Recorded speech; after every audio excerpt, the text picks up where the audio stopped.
पाटील फाउंडेशनतर्फे 2024 वृक्षारोपण करण्यात येणार आहे। तर साधारणपणे आम्ही 1000 झाडं लावायचं नियोजन केलेलं आहे।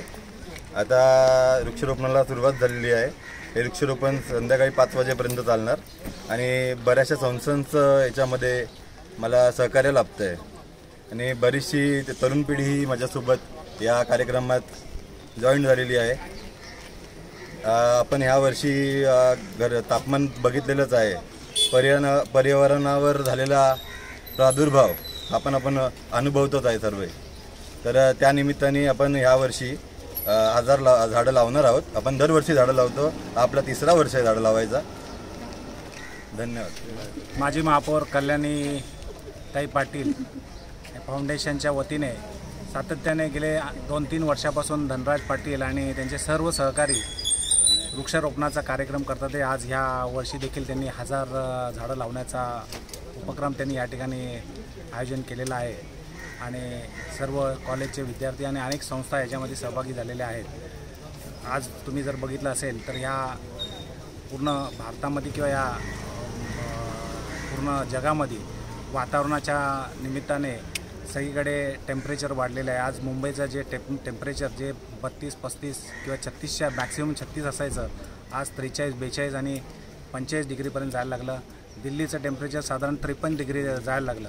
तर अशा वेळेस आपण जर निसर्गाकडे लक्ष दिलं नाही तर आपल्याला निश्चितपणे आपल्याला हे जे प्रादुर्भाव आपल्याला लक्षात येतील। इन्फ्रास्ट्रक्चरच्या नावाखाली आपण अनेक ठिकाणी जर बघितलं असेल तर झाडांची कत्तल होते। हा जर असे प्रकारचे उपक्रम अनेक संस्थांनी जर केले तर निश्चितपणे या शहराला एक चांगलं असं रूप या ठिकाणी दिसेल।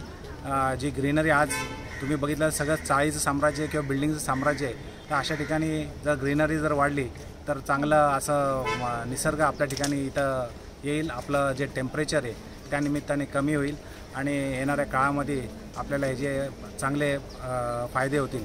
मी ह्या संस्थेला आणि ह्या सगळ्या सहकाऱ्यांना या ठिकाणी त्यांचा हार्दिक अभिनंदन करतो। असेच उपक्रम त्यांनी सातत्याने चालू ठेवले तर ह्याच्यामध्ये एक चांगलं त्या संस्थेचं नाव पण होईल आणि ह्या शहराला एक चांगला ग्रीनरी उपलब्ध होईल। धन्यवाद। आज इथे कल्याणी ताई पाटील यांच्या फाउंडेशनमधून झाडे लावण्याचा कार्यक्रम चालू आहे आणि इथे धनराज पाटील साहेब ते दरवेळेस वेगवेगळे प्रोग्राम करत असतात, तर त्यांना माझ्या शुभेच्छा। या कल्याण डोंबिवलीमध्ये अनेक वृक्षप्रेमी आहेत की जे झाडं लावतात व असंख्य जगवतात, पण काही लोक जो झाडांची जे कत्तल करतात व बेकायदेशीर कत्तल, एखादं झाड समजा जुनाट झालं किंवा एखाद्या घराला त्रास झाला तर ती तोडायची परवानगी महानगरपालिका देत असते, पण त्याचा गैरफायदा घेऊन काही व्यावसायिक असतील काय असतील अनेक झाडे या रेल्वेच्या हद्दीत